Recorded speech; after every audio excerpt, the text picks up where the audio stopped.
Hello and welcome back to Home in the Earth. In this episode, we'll be building a box at the entrance to our earth tubes.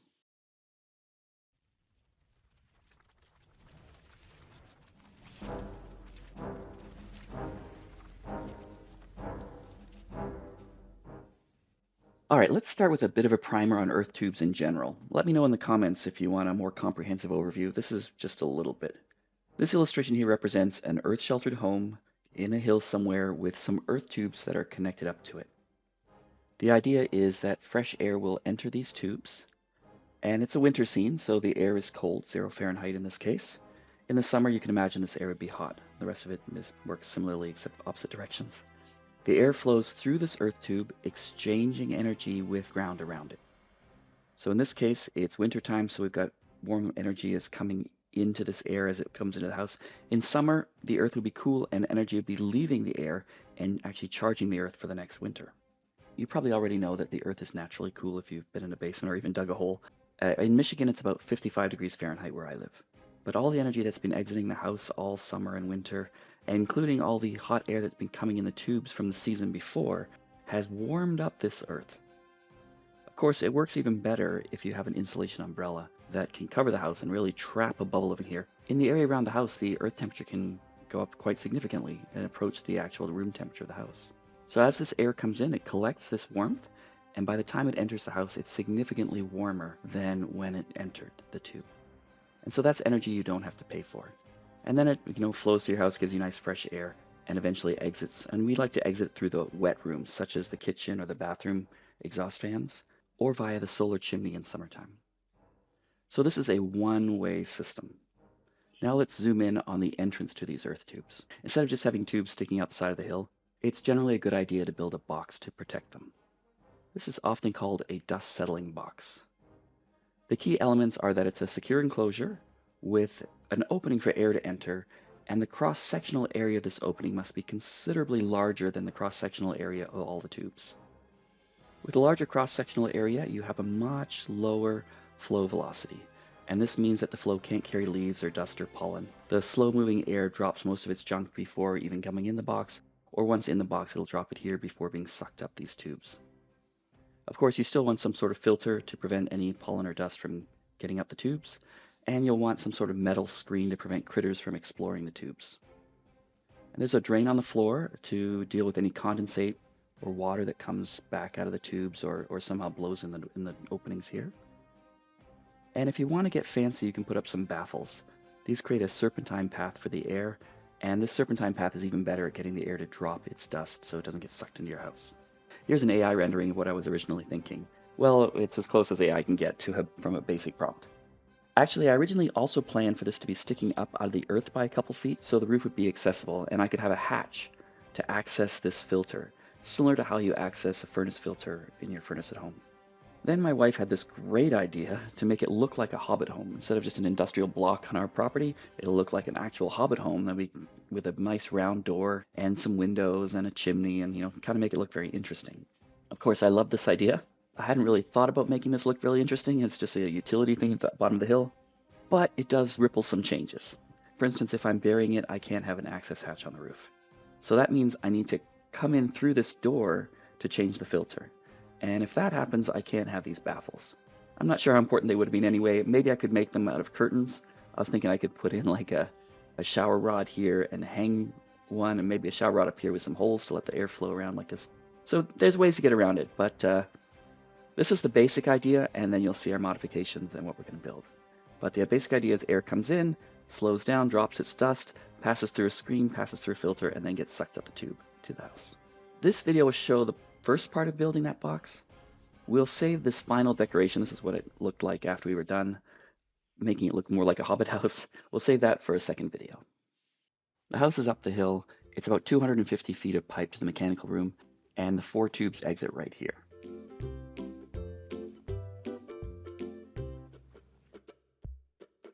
The temperature out today is 96 in the shade.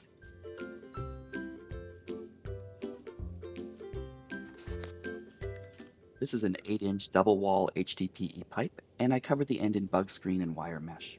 You can see the mice had no problem cutting through the bug screen. We'll want a better cage than this. Let's check the airflow with my hot wire anemometer. This is set to high, so we're looking at the high range numbers on the top. You can see it varies from about 1,000 feet per minute in the middle of the tube to about 500 feet per minute on the sides.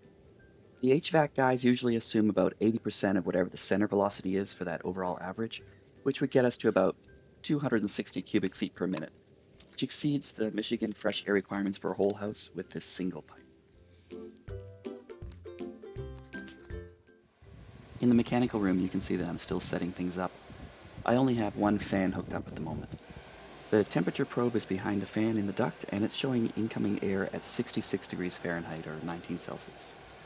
That's great, except that the humidity is 99%. Here's a visual for you. All right, let's move the fan to the 6-inch duct and try again. Back down at the bottom of the hill. On the left there, you can see the septic tank lid. To save money, we had used the trench to the septic field to also lay these ducts. Let's check the smaller duct this time. Temp has cooled off a little, now it's just 94 in the shade. I used metal lath on this one, so no mice are getting in. We'll try the anemometer again.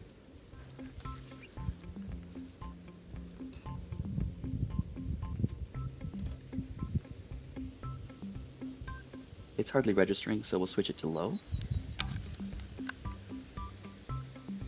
On low, the gauge is much more sensitive, but now we're looking at the low range numbers on the bottom of the gauge. It's bouncing around 400 or 500 feet per minute, so using that 80% rule, let's use the 400 feet per minute for the math on this 6-inch duct, and we get about 78 cubic feet per minute. That's about the right amount for the fresh air code requirements for my size home, and this is just this one pipe. Most residential ventilation systems have between 70 and 90 CFM. David had excavated the foundations by hand, so it's only fair that he gets to play with the tractor to fill in some gravel.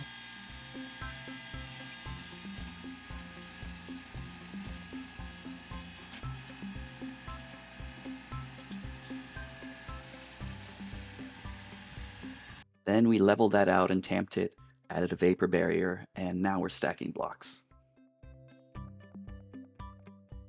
We filled this foundation with dry sand and leveled that out also, and then we poured concrete over that. Sorry, all the footage was lost. And now we're back to stacking another course of blocks. My biggest problem at this point is that the tubes are coming in really close to the floor of the box. I would have liked them to be higher so that dust wouldn't get sucked in, but I couldn't dig them up and raise them, and I wanted the front of the house to be above grade, so I had to compromise.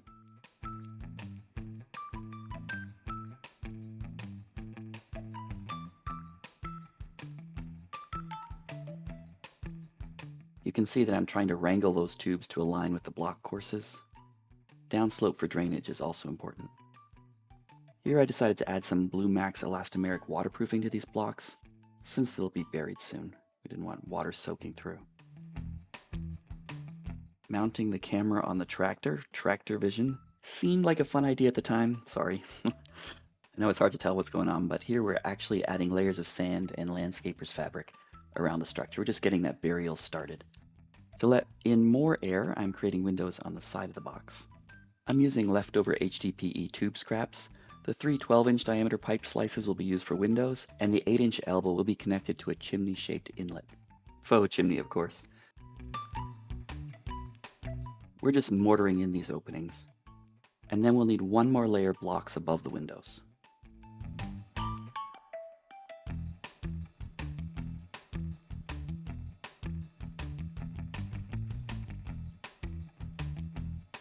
And now the fun part, we need to build a form for the concrete roof.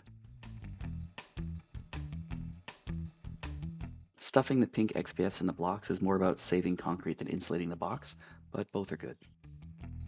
We're adding rebar and lath as reinforcement, but it's all probably overkill.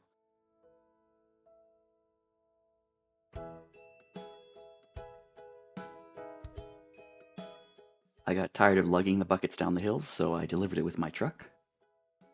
The concrete vault will be more than strong enough for any earth load. I'm sure I could easily park my truck on it.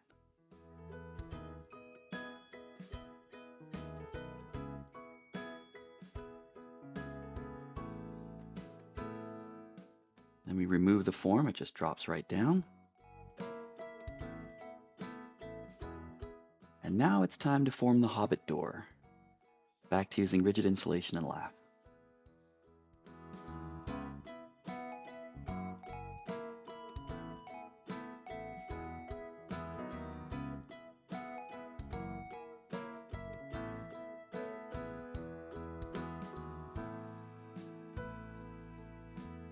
Okay, let's do another performance check now that we're forcing the air to go through this box first. See how close those are to the ground? I don't love that. Temperature in here is 89 or 90 Fahrenheit, so let's say 32 Celsius.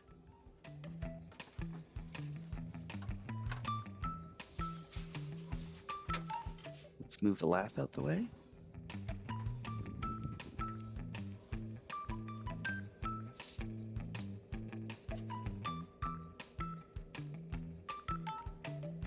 I've got a fan hooked up to 2 of these ducts. Visual with ribbon. And let's get a little more quantitative with the anemometer. This flow rate can vary from day to day depending on the external air pressure, wind blowing over the house, things like that. But today we're still getting the 400 feet per minute roughly on that low range anemometer for this size duct. That's about 75-ish cubic feet per minute for this duct. Now we'll try the larger duct. And with the larger cross section, and you can see that it's smooth wall as well, we have less back pressure resistance. Switch the gauge to high, awkwardly with one hand because I'm also managing my cell phone to film this. So with less resistance to the flow, this duct allows much more air even though they're both using the same size fan. The difference between a 6-inch ribbed and 8-inch smooth wall is quite dramatic. Here we're showing 0.5 times 1,000 CFM, so 500 feet per minute, near the edge of the duct where the flow is slowest. So if we move it toward the middle, it goes up to 700 or 800 across most of that cross section. So that's a little less than before. We were seeing 900, nearly 1,000. But perhaps there are other factors, such as the wind not drawing on the solar chimney today. This is still well over 250 cubic feet per minute for this duct, which is more than 3 times the flow rate of the other duct with the same fan. Meanwhile, up in the mechanical room, I'll let past Simon explain from the recording. So it's 89 degrees outside. We're here in the mechanical room, and this fan, this one here, is the temperature in the room. This probe, 68. This 66 is what's coming in from this probe that's in this earth duct down here. So 66 in that earth duct, 62 in this earth duct. I find that the smaller ducts generally have a lower temperature, but they have a lower flow rate as well, even for the same size fan. And then it blows up, and this, I don't have the bottom boxes completed yet, but those will all eventually go up and pass through the dehumidifier, which they already are. Just right now it's just sort of sucking from the room. Goes up through the dehumidifier and gets split, and half of it goes this way through this fan, and that fan's temperature sensor then sends it out to the rest of the house, and that one's saying it's 70 degrees. So 70 degrees, 77% humidity, because I've got this dehumidifier set for only 76% right now. In the other direction, that other fan goes to other boxes that distribute the flow. You can see there's a little splitter in there that helps split the flow, and the rest of it goes to here. Some goes down that toward the office, and then these ducts go toward the guest room and so on. So that is the current status. Earth tubes seem to be working very well, and then of course we can go upstairs and feel it blowing out the vents quite nicely as well. And now David gets to have some fun puzzling out that stone pattern for the door arch. He's using a sawzall with a masonry blade to start because it seems safer, but later you can see he switches to the grinder because it was just easier and actually probably safer. Here I'm showing him how to use a board to imagine radial lines through the circle, and those really guide the arch stone angles.